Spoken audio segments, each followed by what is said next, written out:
Hello everyone. Satyanath Tagore institute में आप सभी का स्वागत है। आज के इस लेक्चर में हम संविधान की अनुसूचियों से संबंधित एमसीक्यू क्वेश्चन करेंगे। ये एमसीक्यू मैं आपको घटना चक्र से करा रहा हूँ। ये वीडियो आपकी जो आने वाला प्रीलिम्स है एमपीपीएससी का 2024 का, उसके लिए काफ़ी उपयोगी साबित हो सकती है। तो यदि ये वीडियो आपको अच्छी लगती है तो वीडियो को लाइक कीजिएगा, शेयर कीजिएगा, कमेंट कीजिएगा, साथ ही हमारे चैनल को सब्सक्राइब कीजिएगा। आप हमारे टेलीग्राम ग्रुप को भी ज्वाइन कर सकते हो। टेलीग्राम ग्रुप की लिंक इस वीडियो के डिस्क्रिप्शन बॉक्स में दी हुई है।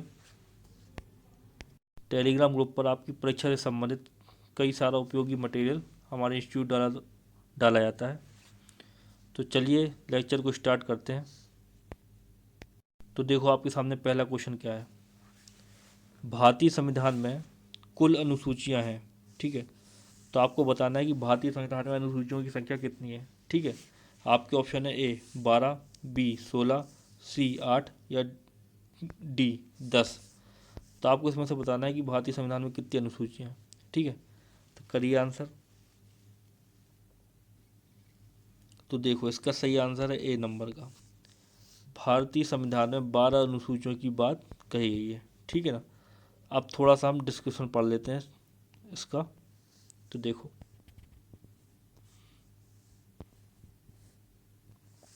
भारतीय संविधान में कुल 12 अनुसूचियां हैं। मूलतः संविधान में 8 अनुसूचियां थी। कालांतर में संविधान संशोधन द्वारा 9वीं, 10वीं, 11वीं, 12वीं अनुसूचियों को संविधान में शामिल किया गया।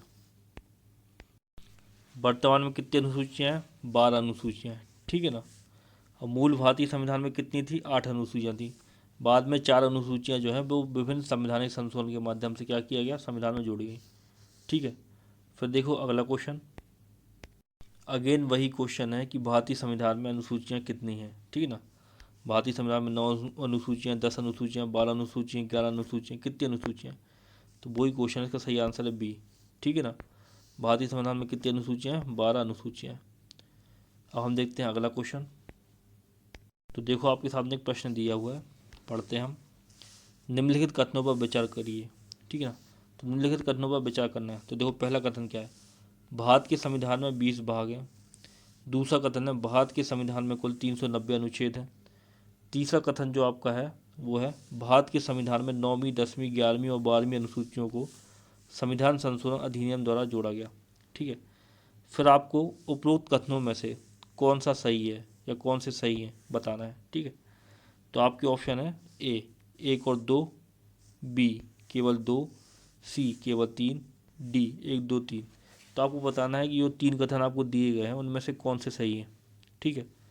तो देखो भारत के संविधान में 20 भाग तो है नहीं है, तो ये वाली बात गलत हो रही। भारत के संविधान में कुल 390 अनुच्छेद भी नहीं है, ये बात भी गलत हो रही। अभी हम ऊपर पढ़ के आए हैं कि भारत के संविधान में 9वीं, 10वीं, 11वीं और 12वीं अनुसूचियाँ क्या किया गया? संवैधानिक संशोधन के माध्यम से जोड़ी गई, ठीक है। मूल भारतीय संविधान में 8 अनुसूचियाँ थी। बाद में 4 अनुसूचियाँ 9वीं, 10वीं, 11वीं, 12वीं को संवैधानिक संशोधन कॉन्स्टिट्यूशन अमेंडमेंट के द्वारा जोड़ा गया। तो केवल 3 सही है। तो देखो इसका सही आंसर होगा केवल 3, ठीक है ना। तो देखो इसका सही आंसर है सी नंबर का, ठीक है। थोड़ा सा डिस्क्रिप्शन पढ़ लो उसका क्या है। तो देखो भारत के संविधान में क्रमांक अनुसार कुल भाग 22 है और गणना के अनुसार कुल भाग कितने हैं? 25 हैं, ठीक ना। भारत के संविधान में क्रमांक के अनुसार मतलब क्रमांक 1, 2, 3, 4, 5, 5वें नंबर का, 7वें नंबर का, 8वें नंबर का। तो इस प्रकार से देखो तो 22 भाग हैं, ठीक ना। गणना के अनुसार वो सॉरी क्रमांक के अनुसार 22 भाग हैं और गणना के अनुसार कुल कितने भाग हैं? 25 भाग। तो ये 2 पॉइंट आप याद रखना, ठीक है ना। क्रमांक के अनुसार कितने? 22 हैं। गणना के अनुसार कितने? 25 हैं। एवं क्रमांक के अनुसार कुल अनुच्छेद 395 है, ठीक है ना। और गणना के अनुसार अनुच्छेद हो गए हैं 465 वर्तमान में, ठीक है ना। तो गणना के अनुसार यदि देखा जाए तो 465 कितने क्या है? अनुच्छेद हैं। और क्रमांक के अनुसार कितने? 395 अनुच्छेद हैं।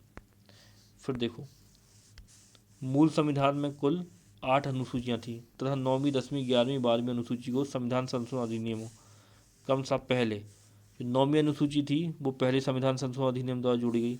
8वीं अनुसूची थी वो 10वीं अनुसूची थी वो 52वें संविधानिक संशोधन द्वारा जोड़ी गई, ठीक है। जो आपकी 11वीं अनुसूची थी वो 73वें संविधान संशोधन द्वारा जोड़ी गई। और जो आपकी 12वीं अनुसूची थी वो 74वें संवैधानिक संशोधन द्वारा जोड़ी गई। ठीक है, तो ये हो गया आपका डिस्क्रिप्शन। अब हम देखते हैं अगला क्वेश्चन। तो देखो आपका क्वेश्चन है कि भारतीय संविधान की निम्न दी गई अनुसूचियों में से कौन सी एक राज्यों के नामों की सूची तथा उनके राज्य क्षेत्रों का ब्यौरा देती है। तो आपको बताना है कि जो आपको ऑप्शन में जो अनुसूचियाँ दी हुई हैं उनमें से किस अनुसूची में राज्यों के नाम है, ठीक है ना, उनके राज्य क्षेत्रों का ब्यौरा है। आपके ऑप्शन है ए नंबर का पहली अनुसूची, बी नंबर का दूसरी अनुसूची, सी नंबर का तीसरी अनुसूची, डी नंबर का चौथी अनुसूची। तो करिए आंसर इसका। तो देखो इसका सही आंसर है ए। पहली अनुसूची जो है उसमें क्या है, राज्यों का ब्यौरा दिया हुआ है, ठीक है ना, राज्यों के नामों की सूची तथा उनके राज्य क्षेत्रों का क्या है, ब्यौरा दिया गया है। तो देखो इसका सही आंसर है ए। आप थोड़ा सा इसका क्या कर लो, डिस्क्रिप्शन पढ़ लो। ठीक है, तो देखो पहली अनुसूची में क्या है, राज्यों अथवा संघ राज्य क्षेत्रों के नाम एवं उनके राज्य क्षेत्र विस्तार का ब्यौरा आदि। दूसरी अनुसूची में क्या है, संवैधानिक प्राधिकारियों के वेतन के बारे में उपबंध है। जो संवैधानिक प्राधिकारी उनके वेतन के बारे में उपबंध कायम है दूसरी अनुसूची में। तीसरी अनुसूची में क्या है, शपथ का प्रारूप दिया हुआ है। चौथी अनुसूची में क्या है, राज्यसभा में स्थानों का आवंटन, ठीक है ना। जो चौथी अनुसूची है उसमें राज्यसभा में स्थानों का आवंटन दिया हुआ है। तो ये सब आपकी अनुसूचियाँ थी कुछ। फिर हम देखते हैं अगला क्वेश्चन। ये देखो काफ़ी अच्छा क्वेश्चन है, ठीक है। डायरेक्ट नहीं पूछा इस क्वेश्चन को, इनडायरेक्ट तरीके से पूछा गया है एक स्टेटमेंट है कि।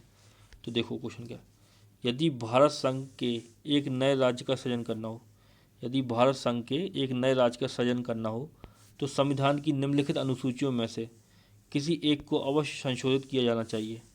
अब आपको बताना है कि कौन सी अनुसूची होगी वो, ठीक है ना। क्वेश्चन में दिया हुआ है कि यदि भारत संघ के एक नए राज्य का सृजन करना हो तो संविधान की निम्नलिखित अनुसूचियों में से किसी एक को अवश्य संशोधित किया जाना होगा। अब देखो ए नंबर का आपका ऑप्शन है पहली अनुसूची, बी नंबर का है दूसरी अनुसूची, सी नंबर का है तीसरी अनुसूची, डी नंबर का चौथी अनुसूची। तो आपको बताना है इनमें से कि यदि हम कोई नए राज्य का सृजन करते हैं तो किस अनुसूची में हमें क्या करना पड़ेगा, संशोधन करना पड़ेगा। तो करिए आंसर। तो देखो उसका सही आंसर है ए नंबर का, ठीक है ना। ए नंबर का आपका ऑप्शन सही है। जो पहली अनुसूची जो है उसमें संघ राज्य क्षेत्रों का क्या है, वर्णन है। संघ राज्य क्षेत्र या राज्य क्षेत्र या भारत के राज्यों के नाम। तो जो पहली अनुसूची है उसमें क्या करना पड़ेगा, आपको संशोधन करना पड़ेगा। ठीक है, अब हम देखते हैं अगला क्वेश्चन। आपका अगला क्वेश्चन है, भारत की के संविधान की चौथी अनुसूची विवेचित करती है, ठीक है ना। क्वेश्चन है भारत के संविधान की चौथी अनुसूची विवेचित करती है। आपके ऑप्शन है ए राज्यसभा में स्थानों के आवंटन को, बी राजनीतिक दल बदल को, सी पंचायत व्यवस्था को, डी भाषाओं को। तो आपको बताना है कि चौथी अनुसूची में क्या है, क्या दिया हुआ है। ठीक है, तो करिए आंसर। तो देखो इसका सही आंसर है आपका ए नंबर का, राज्यसभा में स्थानों का आवंटन चौथी अनुसूची में दिया हुआ है, ठीक है ना। किस राज्य में राज्यसभा की कितनी सीटें होंगी ये चीज़ लिखी हुई है चौथी अनुसूची में। तो इसका सही आंसर क्या हो गया, ए नंबर का। अब हम देखते हैं हमारा अगला क्वेश्चन। वो आपका क्वेश्चन है, भारतीय संविधान की तृतीय अनुसूची में निम्नलिखित में से क्या उपबंधित है। तृतीय मतलब तीसरी अनुसूची में, ठीक है ना। तो तीसरी अनुसूची में निम्न में से क्या उपबंधित है। फिर आपको कई सारे ऑप्शन दिए हुए हैं। तो देखो, एक संघ के मंत्री के लिए पद की शपथ का प्रारूप, जो संघ के मंत्री हैं उनकी पद की शपथ का प्रारूप। दूसरे नंबर का उच्चतम न्यायालय के मुख्य न्यायाधीश द्वारा ली जाने वाली शपथ का प्रारूप। तीसरे नंबर का आपका ऑप्शन है भारत के राष्ट्रपति के लिए पद की शपथ का प्रारूप, ठीक है। और आपका जो अगला ऑप्शन है वो है संसद के सदस्य द्वारा ली जाने वाली शपथ का प्रारूप, ठीक है। फिर नीचे दिए कूट के माध्यम से आपको बताना है कि कौन कौन से कथन सही है। तो आपका क्वेश्चन ये पूछा गया है आपसे कि तृतीय अनुसूची में क्या क्या वर्णन है। अब तीसरी अनुसूची आपको पता है संवैधानिक प्राधिकारियों की शपथ का उल्लेख है तीसरी अनुसूची में। अब उसने उसके अंदर से तीसरी अनुसूची के अंदर से क्वेश्चन पूछ लिया कि अब बताओ किन किन का उल्लेख है किन किन का नहीं है, ठीक है। तो देखो पहला क्या है, संघ के मंत्रियों के लिए पद की शपथ का प्रारूप। तो ये बात सही है, संघ के मंत्री के लिए पद की शपथ का प्रारूप तीसरी अनुसूची में दिया हुआ है, ठीक है। उच्चतम न्यायालय के मुख्य न्यायाधीश द्वारा ली जाने वाली शपथ का प्रारूप, ये बात भी सही है। उच्चतम न्यायालय की जो चीफ जस्टिस हैं, ठीक है ना, उनकी शपथ का प्रारूप भी तीसरी अनुसूची में दिया हुआ है।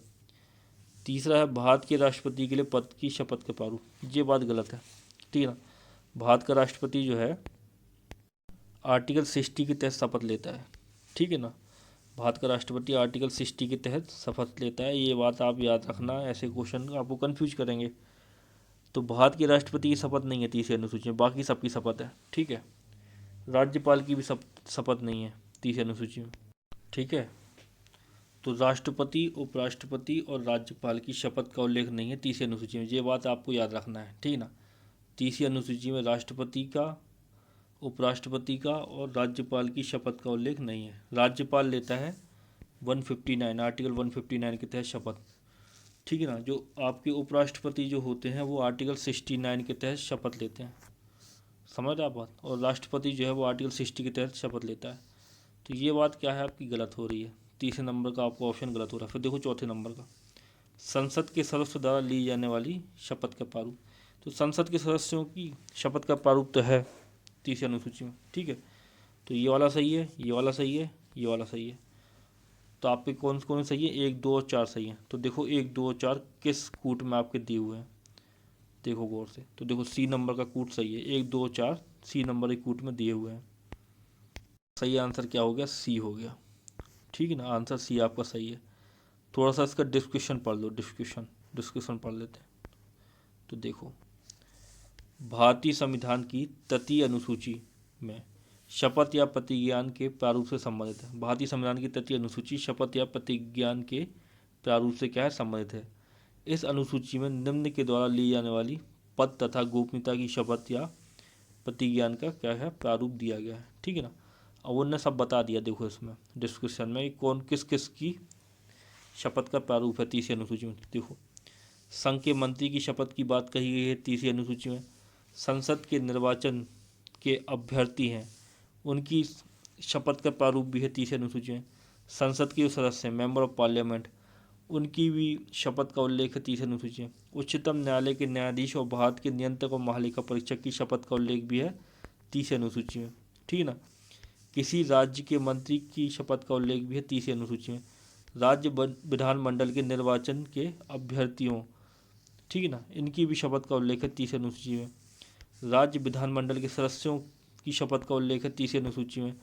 उच्च न्यायालय जो है, हाई कोर्ट, उनके जो न्यायाधीश हैं उनकी शपथ का उल्लेख भी है 30वीं अनुसूची है, ठीक ना, मुख्य न्यायाधीश समेत, ठीक है। तो इतने सारे पदाधिकारियों का उल्लेख है या जिनकी शपथ का उल्लेख है 30वीं अनुसूची में, ठीक है। फिर देखो नीचे क्या लिखा है, भारत के राष्ट्रपति द्वारा शपथ या प्रतिज्ञान का प्रारूप संविधान के अनुच्छेद 60 में दिया गया है, ना कि तृतीय अनुसूची में, समझ रहे बात को। तो भारत का जो राष्ट्रपति है वो आर्टिकल 60 के तहत ले रहा है। उपराष्ट्रपति जो है, उपराष्ट्रपति, समझ रहे बात को, वाइस प्रेसिडेंट जो है, उपराष्ट्रपति जो है वो आर्टिकल 69 के तहत शपथ लेते हैं। उनका भी, उन उपराष्ट्रपति की शपथ का उल्लेख भी तृतीय अनुसूची में नहीं है। जो आपके राज्यपाल जो हैं, राज्यपाल जो होते हैं, गवर्नर, स्टेट में जो गवर्नर होता है, उसकी शपथ का प्रारूप भी 30 अनुसूची में नहीं है। वो आर्टिकल 159 के तहत क्या करते हैं, शपथ लेते हैं। आ रही बात समझ, ये चीज़ थी। अब हम देखते हैं अगला क्वेश्चन। तो देखो आपको 2 सूचियाँ दी हुई हैं, ठीक है। तो देखो, सूची 1 को सूची 2 से सम्मिलित कीजिए तथा सूचियों के नीचे दिए गए कूट से सही उत्तर को चुनिए, ठीक है। तो आपको कूट दिए हैं, कूट के माध्यम से आपको बताना है कि सही जोड़ी क्या है, ठीक है ना।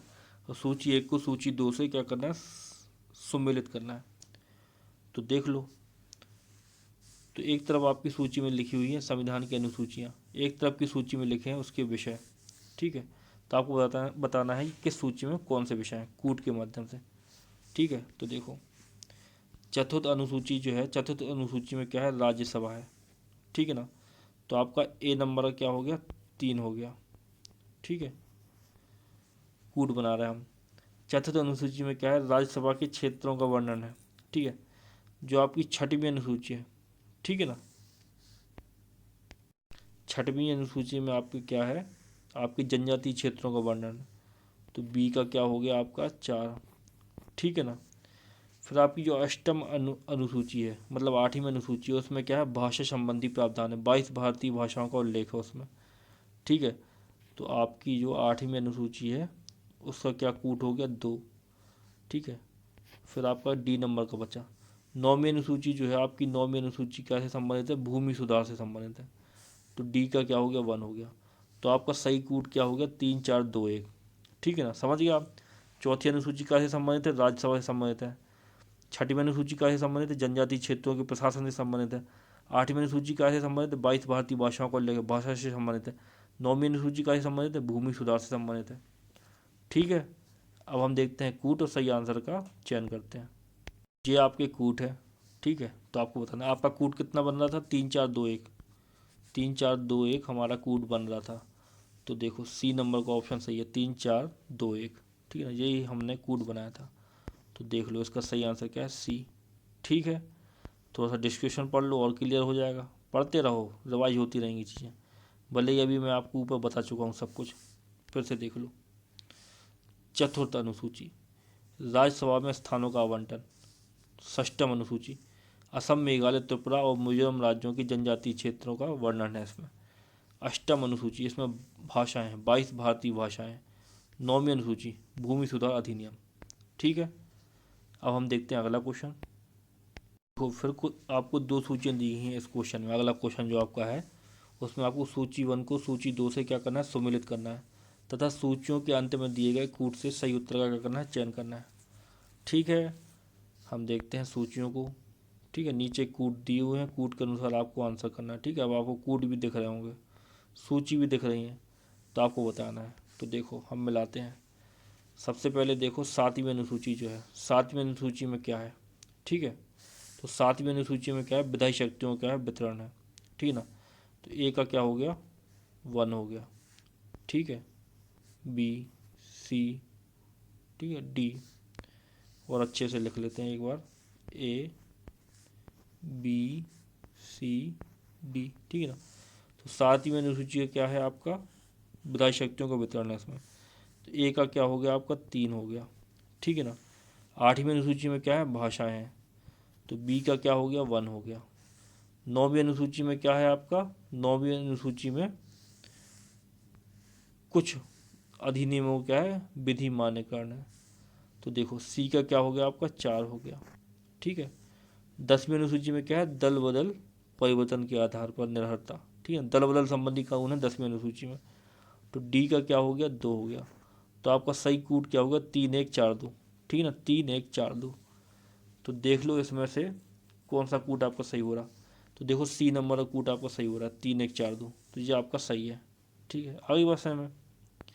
और देखो अब आपको 9वीं अनुसूची का नहीं आ रहा होगा सही में, 9वीं अनुसूची का कुछ अधिनियमों का विधि मान्यकरण। ठीक है ना, बाकी आपको 3 का तो पता है ना, तो सही कर लो, सही लगा दो। ठीक है, समझ आप क्या था, 9वीं अनुसूची में क्या था, भूमि सुधार संबंधी कानून थे। ठीक है, फिर उसमें कई सारे उपबंध जोड़े गए भूमि सुधार में। ठीक है ना, तो भूमि, अब क्या हुआ, सरकार ने कई सारे अधिनियम बनाए जो भूमि सुधार का क्या कर रहे थे, उल्लंघन कर रहे थे, तो इन सब चीज़ों के कई सारे उसमें प्रावधान किए गए। तो इसलिए उससे रिलेटेड ये चीज़ लिखी है कि कुछ अधिनियमों का विधि मान्यकरण। समझ आप बात को, तो ये चीज़ है। डिस्क्रिप्शन पढ़ ले रहे हैं हम। ठीक है, जो डिस्क्रिप्शन में क्या लिखा है। आंसर सी तो मैंने आपको बता चुका हूँ, आंसर सी। ठीक है ना, डिस्क्रिप्शन देख लो। 7वीं अनुसूची में क्या है, विधायी शक्तियों का वितरण है। ठीक है, 8वीं अनुसूची में क्या है, भाषाएं दी हुई हैं। 9वीं अनुसूची में क्या है, कुछ अधिनियमों का विधि मान्यकरण है। 10वीं अनुसूची में क्या है, दल परिवर्तन के आधार पर निर्भरता या दल बदल संबंधी कानून। ठीक है, अब हम देखते हैं अगला क्वेश्चन। जैसे देखो वही चीज़ आपको दी हुई है, 2 सूचियाँ दी हुई हैं, सूची 1 को सूची 2 से क्या करना है, सम्मिलित करना है, साथ ही आपको कूट दिए गए हैं। ठीक ना, तो आपको बताना है। तो देखो जैसा ऊपर क्वेश्चन किया था वैसे ही क्वेश्चन है। ठीक है, कर लेते हैं हम। ठीक है, तो देखो ए बी सी डी, अब हम देखेंगे।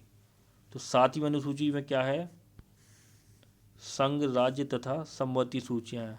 समझ रहे आप, तो 7वीं अनुसूची में क्या है, संघ राज्य तथा संमति सूचियाँ, तो ए का क्या हो गया 3 हो गया। ठीक है ना, 8वीं अनुसूची में क्या है, भाषाएं हैं, तो बी का क्या हो गया 1 हो गया। समझ रहे बात। और फिर देखो 9वीं अनुसूची में क्या है, 9वीं अनुसूची में कुछ अधिनियमों का विधि मान्यकरण है। ठीक है ना, तो सी का क्या हो गया 4 हो गया। और 10वीं अनुसूची में क्या है, दल परिवर्तन के आधार पर निर्भरता। ठीक है ना, तो डी का क्या हो गया आपका 2 हो गया। तो आपका कूट क्या है 3 1 4 2। ठीक है ना, अब हम देखते हैं कूट।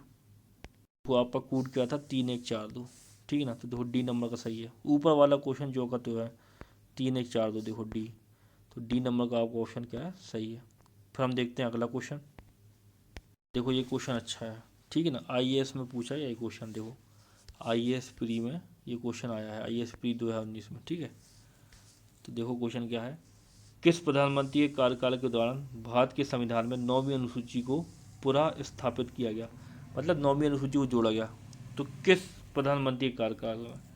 तो आपके ऑप्शन है ए जवाहरलाल नेहरू, बी लाल बहादुर शास्त्री, सी इंदिरा गांधी, या डी मोरारजी देसाई।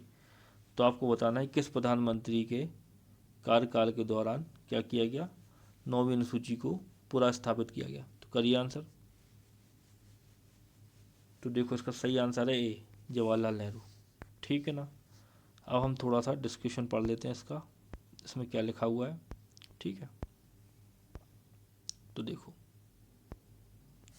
भारत के प्रथम प्रधानमंत्री जवाहरलाल नेहरू के कार्यकाल के दौरान भारत के संविधान में 9वीं अनुसूची को पुनः स्थापित किया गया था।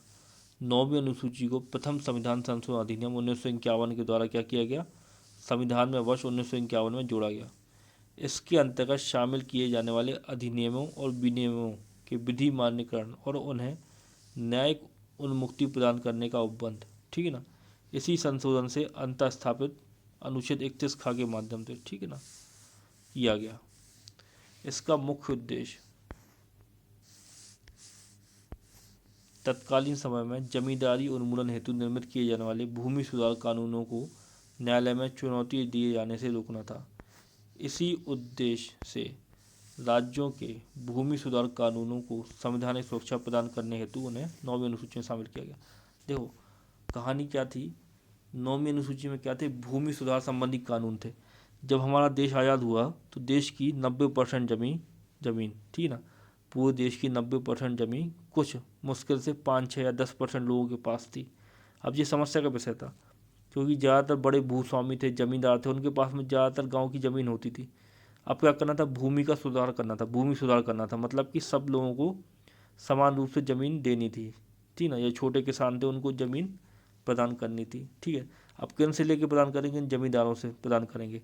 तो इसलिए जो कानून बनाया गया उनको बोला गया भूमि सुधार कानून। आ रही बात समझ में आपको। फिर क्या हुआ, एक आर्टिकल था हमारे संविधान में, उसको बोलते थे आर्टिकल 31F, ठीक है ना। आर्टिकल 31F जो था, आर्टिकल 31 जो था, ठीक है ना, वो क्या था, वो देता था संपत्ति का अधिकार। समझ आप बात को, संपत्ति का अधिकार जो था, आर्टिकल 31F बोल रहा हूँ, आर्टिकल 31 जो था, ठीक है ना, वो क्या करता था, संपत्ति का अधिकार देता था। उसको बाद में 44 में संविधान संशोधन द्वारा हटा दिया गया, ठीक है। अब आर्टिकल 31 के अनुसार संपत्ति का अधिकार है, समझ रहे आप बात को। और जो संपत्ति का अधिकार है तो भूमि सुधार संबंधी जो कानून है वो संपत्ति का अधिकार का क्या कर रहे हैं, उल्लंघन कर रहे हैं। संपत्ति का अधिकार पहले क्या था, मौलिक अधिकार था, आर्टिकल 31, ठीक है ना। तो ये सब विवाद उत्पन्न होते थे कि एक तरफ आप मौलिक अधिकारों में आर्टिकल 31 है जो संपत्ति का अधिकार देता है। अब किसी के पास में यदि संपत्ति है ज़्यादा, या जमींदारों के पास में ज़्यादा भूमि है, फिर जो भूमि सुधार संबंधी कानून है वो क्या कर रहे हैं, इस अधिकार का क्या कर रहे हैं, उल्लंघन कर रहे हैं। तो बाद में 44 में संविधान संशोधन द्वारा 44 कॉन्स्टिट्यूशनल अमेंडमेंट द्वारा इसको हटा दिया गया। समझ रहे आप बात को। तो ये चीज़ थी, तो ये सब विवाद होते रहते थे। 9वीं अनुसूची इस वजह से जोड़ी गई थी। फिर 9वीं अनुसूची में क्या हुए, कई सारे चेंजेस आए, ठीक है ना। 9वीं अनुसूची में बाद में प्रावधान कर दिया गया कि जो भूमि सुधार संबंधी कानून है यदि उनसे उल्लंघन हो रहा है तो उसको उल्लंघन नहीं मानेगा मौलिक अधिकारों का। तो ऐसे ऐसे करके इसमें क्या होते रहे, चीज़ें जुड़ती रहीं। समझ रहे आप बात को। तो ये चीज़ है। फिर देखो अगला क्वेश्चन, अगला क्वेश्चन क्या है आपका, अगला क्वेश्चन आपका है कि राज्य भूमि सुधार अधिनियमों को संवैधानिक सुरक्षा प्रदान करने हेतु सम्मिलित किया गया है, ठीक है ना। कोई क्वेश्चन आया जो मैं आपको समझा रहा था। आपका क्वेश्चन जो है वो है राज्य भूमि सुधार अधिनियमों को संवैधानिक सुरक्षा प्रदान करने के लिए सम्मिलित किया गया, किसको। तो आपके ऑप्शन है ए 7वीं अनुसूची को, सी 8वीं अनुसूची को, बी 9वीं अनुसूची को, डी 10वीं अनुसूची को। तो आपको बताना है। तो देखो उसका सही आंसर है 9वीं अनुसूची को, ठीक है ना। 9वीं अनुसूची को शामिल किया गया था काय के लिए, भूमि सुधार जो अधिनियम थे उनको संवैधानिक सुरक्षा प्रदान करने के लिए। क्योंकि भूमि सुधार अधिनियम जो है वो आर्टिकल 31 का क्या कर रहे थे, उल्लंघन कर रहे थे, आर्टिकल 31 का। बाद में आर्टिकल 31 को हटा ही दिया गया, लेकिन फिर भी जो 9वीं अनुसूची जोड़ी गई थी वो भूमि सुधार संबंधी कानूनों के लिए जोड़ी गई थी, जिसमें उनको संवैधानिक सुरक्षा प्रदान हो और आर्टिकल 31 के तहत वो अवैध घोषित ना हो, क्योंकि भूमि सुधार भी जरूरी था। समझ रहा आप बात को? तो ये चीज़ है। फिर हम देखते हैं अगला क्वेश्चन। आंसर क्या है इसका? बी है, 9वीं अनुसूची। देखो आपका क्वेश्चन है, कोयल हो केस भारत के संविधान की किस अनुसूची से क्या है संबंधित है? आपको बताना है जो ये केस लिखा हुआ है जी संविधान की किस अनुसूची से संबंधित है। तो आपके ऑप्शन है ए 7वीं अनुसूची से, बी 8वीं अनुसूची से, सी 9वीं अनुसूची से, डी 10वीं अनुसूची। तो करिए आंसर। तो देखो इसका सही आंसर है सी 9वीं अनुसूची से। तो कोयल हो केस जो आपका है वो 9वीं अनुसूची से क्या है संबंधित है। ठीक है, अब इसके लिए हम थोड़ा सा डिस्क्रिप्शन पढ़ लेते हैं कि मतलब क्या निकल रहा है इसका। ठीक है ना, इस केस का। तो देखो डिस्क्रिप्शन पढ़ना हम चालू करते हैं। ठीक, भारतीय संविधान प्रथम संशोधन अधिनियम 1951 के जरिए संविधान में 9वीं अनुसूची तथा अनुच्छेद 31 का और 31 खा जोड़े गए। ठीक है ना, जो प्रथम संशोधन अधिनियम था उसके द्वारा क्या किया गया, संविधान में 9वीं अनुसूची और अनुच्छेद 31 का और 31 खा जोड़े गए। समझ रहा, मैंने आर्टिकल 31 बताया था आपको संपत्ति का अधिकार, उसमें उसी संपत्ति के अधिकार में 31 का और 31 खा जोड़े गए थे, 2 आर्टिकल। ठीक है, और 9वीं अनुसूची जोड़ी गई थी प्रथम संवैधानिक संशोधन द्वारा। फिर आगे देखो क्या लिखा है, संसद द्वारा विधि विशेष यथा भूमि सुधार विधियाँ को 9वीं अनुसूचियों में रखा जा सकता है। ठीक ना, जो संसद है वो क्या कर सकती है, भूमि सुधार विधियों को 9वीं अनुसूची में रख सकती है, जिन्हें क्या है, जिन्हें न्यायिक समीक्षा से बचाव दिया जाना आशयत हो। समझ आप, ऐसी भूमि सुधार की विधियाँ जिनको न्यायिक समीक्षा से बचाव देना है उनको 9वीं अनुसूची में शामिल किया गया है। ठीक है, वर्तमान में 9वीं अनुसूची में ऐसी लगभग 282 विधियाँ शामिल हैं। अनुच्छेद 31 खा यह कहता है कि, ठीक है, अब जो अनुच्छेद जोड़े गए थे वो देखो, अनुच्छेद 31 खा यह कहता है कि 9वीं अनुसूची में उल्लिखित नियमों और विनियमों को इस आधार पर शून्य नहीं समझा जाएगा कि वे भाग 3 के किन्हीं उपबंधों और उपलब्ध अधिकारों में से किसी से असंगत है। समझ आप, तो आर्टिकल 31 में आर्टिकल 31 खा जोड़ा गया जो यह बोलता है कि भूमि सुधार विधियों से संबंधित कोई कानून है उसको इस आधार पर शून्य नहीं माना जाएगा कि वह आर्टिकल 31 जो मौलिक अधिकार संविधान के भाग 3 में दिए हुए हैं उससे क्या है, असंगत है। इस आधार पर उसको क्या होगा, शून्य नहीं माना जाएगा। ठीक है, फिर देखो, किंतु वर्ष 2007 में सर्वोच्च न्यायालय ने IR कोएल्हो बनाम तमिलनाडु के मामले में, ठीक है, अब ये आ गया मामला जो हमने पढ़ा था, IR कोएल्हो बनाम तमिलनाडु के मामले में, ठीक है, निर्णय देते हुए स्पष्ट किया कि संसद को 9वीं अनुसूची में विधि विशेष को प्रविष्ट करने की शक्ति प्रदान की गई है, किंतु यह न्यायिक समीक्षा के दायरे से बाहर नहीं है। समझ आप, न्यायालय ने निर्धारित किया कि 24 अप्रैल 1973 केशवानंद भारती बाद, ठीक है ना, के बाद 9वीं अनुसूची में शामिल किए गए विधायनों की न्यायिक समीक्षा इस आधार पर की जा सकती है कि वे अनुच्छेद 21, 14 और 19 में प्रतिबंधित संविधान के मूल ढांचे की अवधारणा का उल्लंघन करते हैं, अतः उपयुक्त कथनों में से कथन 1 सही है किंतु 2 गलत है। ठीक है, तो क्या है, जो ये मामला था, इस मामले में उन्होंने ये बोल दिया, पहले क्या था, जब 9वीं अनुसूची जोड़ी गई थी तो उसमें ये प्रावधान किया गया था कि 9वीं अनुसूची के जो प्रावधान है वो न्यायिक समीक्षा से परे हैं। क्यों न्यायिक समीक्षा से परे, ऐसा क्यों किया गया, क्योंकि वो 9वीं अनुसूची के प्रावधान थे वो क्या कर रहे थे, आर्टिकल 31 का उल्लंघन कर रहे थे। आर्टिकल 31 क्या था, मौलिक अधिकार था, पहले संपत्ति का अधिकार। तो इसलिए 9वीं अनुसूची में भूमि सुधार संबंधी कानून जोड़े गए और उसमें लिख दिया गया कि ये जो कानून है न्यायिक समीक्षा से परे हैं, जिसमें यदि कोई व्यक्ति के संपत्ति के अधिकार का उल्लंघन होगा किसी जमींदार के, तो वो सुप्रीम कोर्ट जाएगा। तो जिन कानूनों के तहत हो रहा है वो 9वीं अनुसूची में शामिल है और उसमें लिखा है कि उनकी न्यायिक समीक्षा नहीं हो सकती, तो सुप्रीम कोर्ट उन कानूनों की न्यायिक समीक्षा नहीं कर सकता है। फिर बाद में क्या हुआ, ये वाला मामला आया, ये मामला आता है। इस मामले में क्या कहता है सुप्रीम कोर्ट, ये बोलता है कि नहीं, वो न्यायिक समीक्षा से परे नहीं है नौवीं अनुसूची। यदि वह नौवीं अनुसूची में संबंधित जो विधियाँ हैं भूमि सुधार से संबंधित, वो न्यायिक समीक्षा से परे नहीं है, मतलब उनकी न्यायिक समीक्षा हो सकती है यदि वो आर्टिकल 21, 14 और 19 का क्या करती है, उल्लंघन करती है। यदि नौवीं अनुसूची की विधियाँ जो है, नौवीं अनुसूची की विधियाँ जो है वो यदि आर्टिकल 21, 14 और 19 का उल्लंघन करती हैं तो उनका क्या हो सकती है, उनकी न्यायिक समीक्षा हो सकती है। आगे बात समझ में, ये लिखा है इतना सब। अब हम देखते हैं अगला क्वेश्चन। तो देखो, सामने आपकी 3 सूचियाँ दी हुई हैं, संघीय सूची, राज्य सूची और संबंधित सूची, ठीक है ना।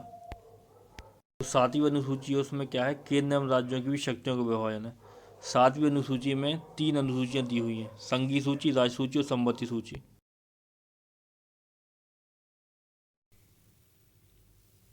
उसी से रिलेटेड ये आपका क्वेश्चन है, ठीक है, उन्हीं से रिलेटेड।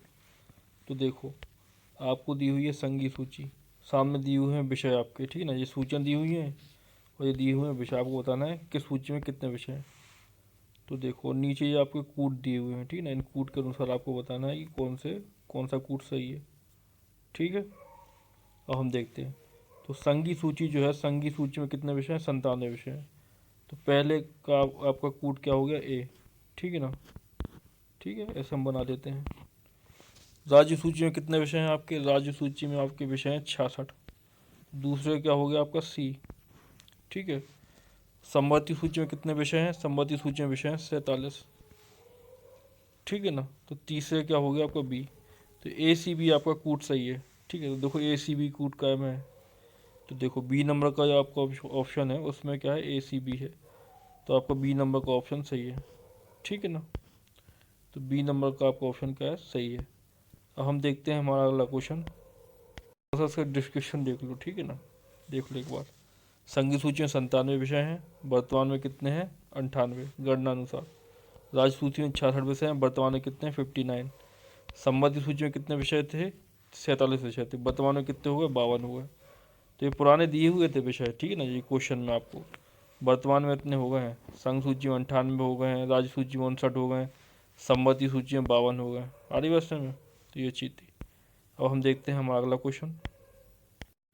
आपका क्वेश्चन है कि भारत के संविधान के अंतर्गत आर्थिक योजना विषय है, ठीक है ना, किस सूची का विषय है, आर्थिक योजना।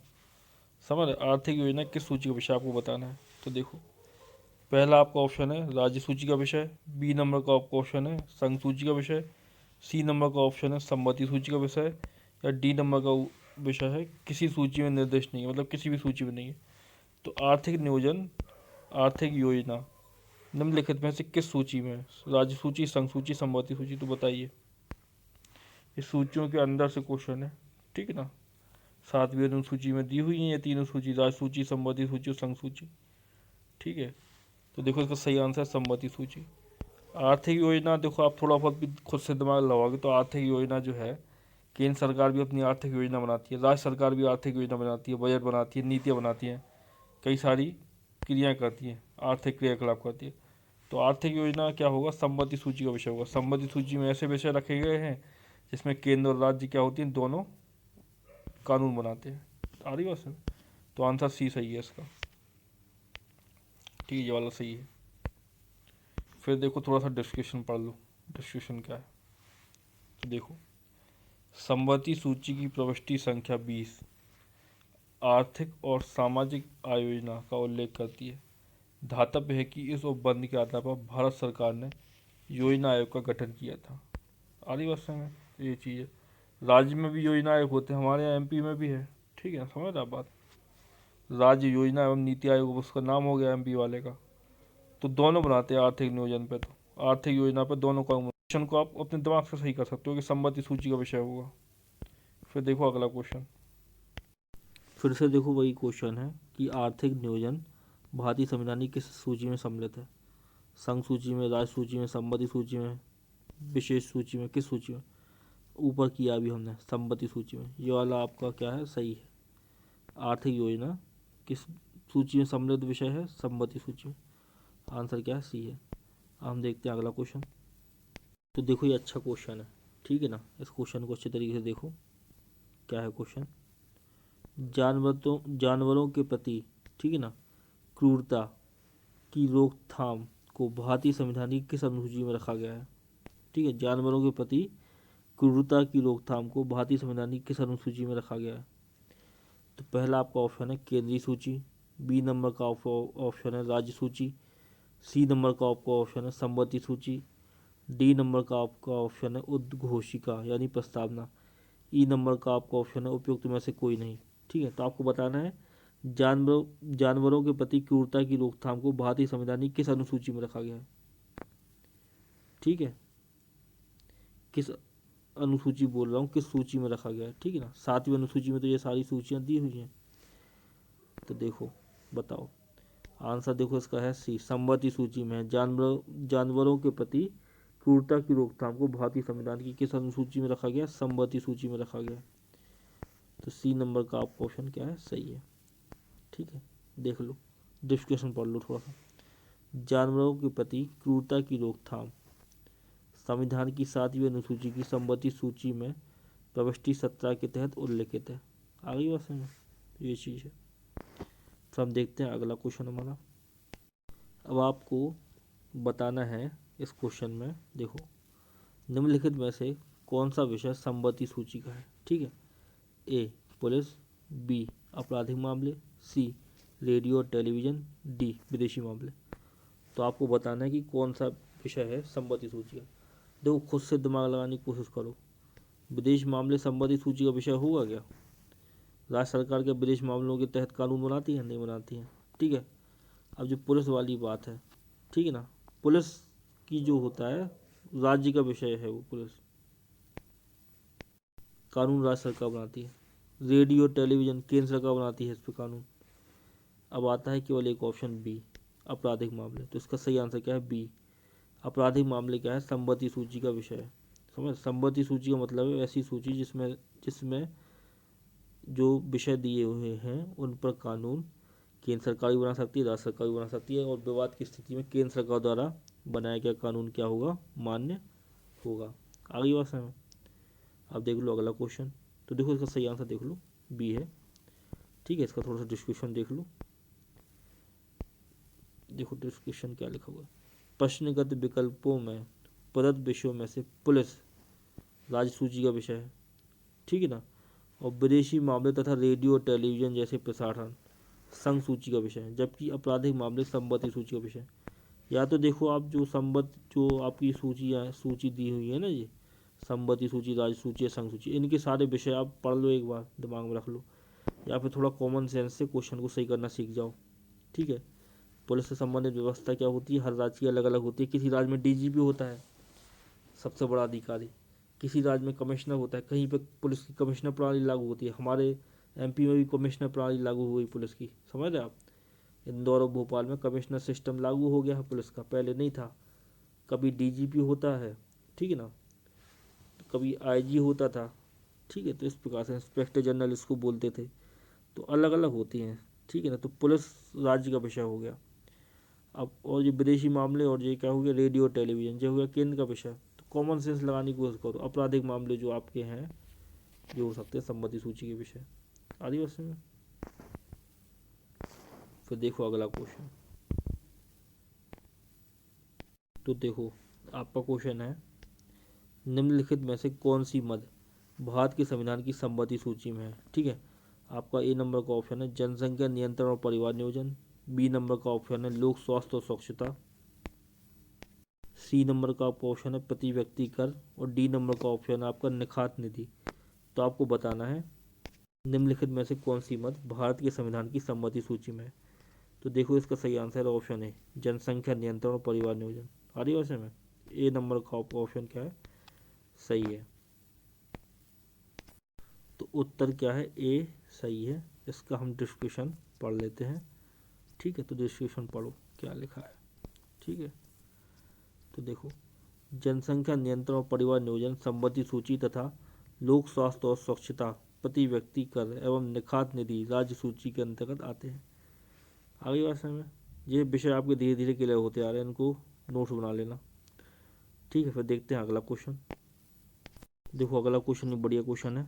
देखो निम्नलिखित में से कौन सा सही सुमेलित नहीं है। ठीक है, तो आपको बताना है निम्नलिखित में से कौन सा सही सुमेलित नहीं है। तो देखो, सार्वजनिक स्वास्थ्य एवं स्वच्छता ये राज्य सूची का विषय है, बात सही है ये। जनगणना संघ सूची का विषय है, ये बात भी सही है। राज्यसभा में सीटों का बंटवारा द्वितीय अनुसूची, ये बात गलत है भाई, चौथी अनुसूची में दिया हुआ है ना। दल बदल संबंधी कानून 10वीं अनुसूची में, तो ये बात भी सही है। ठीक है ना, 10वीं अनुसूची में तो ये बात भी सही हो रही है आपकी, ये भी सही है, ये भी सही है, ये भी सही है। पूछा गया क्या, कौन सा सही सुमेलित नहीं है, तो आपका सी नंबर का सही सुमेलित नहीं है, तो आपका सही आंसर क्या हो गया, सी। ठीक है, तो आंसर क्या है, सी है। थोड़ा सा इसका डिस्क्रिप्शन पढ़ लेते हैं हम। तो देखो डिस्क्रिप्शन क्या है। सार्वजनिक स्वास्थ्य एवं स्वच्छता 7वीं अनुसूची में राज्य सूची में प्रविष्टि 6 में है। ठीक है, राज्य सूची का विषय है सार्वजनिक स्वास्थ्य एवं स्वच्छता। जनगणना 7वीं अनुसूची में संघ सूची का विषय है। ठीक है, राज्यसभा जो है, राज्यसभा में सीटों का बंटवारा चौथी अनुसूची में है, और दल बदल संबंधी कानून 10वीं अनुसूची में। ठीक है, तो ये इस प्रकार से आपका ये वाला क्वेश्चन था, तो इसका आंसर क्या है, सी है। तो आज के लेक्चर क्या करते हैं, हम यही अंत करते हैं। ठीक है, अगले लेक्चर में आपको जो बचे हुए आपके क्वेश्चन है अनुसूचियों से संबंधित, वो आपको मैं कराऊंगा। ठीक है, तो आज के लेक्चर में इतना ही, फिर कल फिर मिलेंगे नए लेक्चर के साथ में। धन्यवाद।